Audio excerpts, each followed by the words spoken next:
বুবলি ভক্তদের দাবি জোর গলায় যে মেগাস্টার শাকিব খানের বাচ্চার দ্বিতীয়বারের মতন মা হতে যাচ্ছে শবনম ইয়াসমিন বুবলি।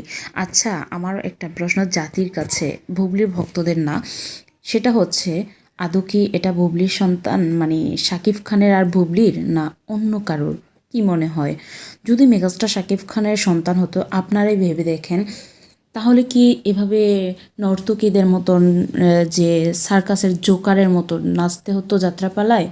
হ্যাঁ, কখনো আপনার এটা মনে হয় যে বাংলাদেশের একমাত্র কিং, বাংলার সুপারস্টার যাকে ধরা হয়, তার ওয়াইফ আবারও প্রেগনেন্ট, সেই ওয়াইফ নাকি যাত্রাপালায় নাচ করতেছে আগামী যে অনাগত সন্তানের দুধ কেনার টাকার জন্য? সেটা কি আপনাদের মনে হয় শাকিব খানের কি এতই টাকার অভাব? হ্যাঁ, একটা বাচ্চা পালার জন্য? আমার মনে হচ্ছে শাকিব খানের কোনো বাচ্চাই হয়নি, শুধুমাত্র আবরাম খান জয়কে ছাড়া। কেন মনে হচ্ছে জানেন? আপনারাই দেখেন, আপনারাই ভেবে দেখেন, বুঝবেন।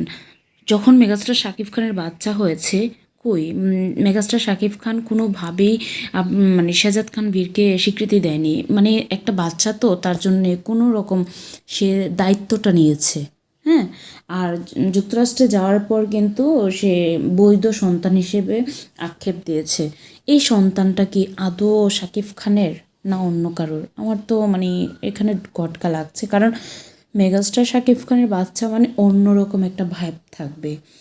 এই জায়গা দেখি যাত্রাপালায় নাচতেছে, মেলা উদ্বোধন করতেছে, ফিতা কাটতেছে, জোকার সাজতেছে, নর্তকীদের মতন ডান্স করতেছে। এটা কি কোনো কথা হলো?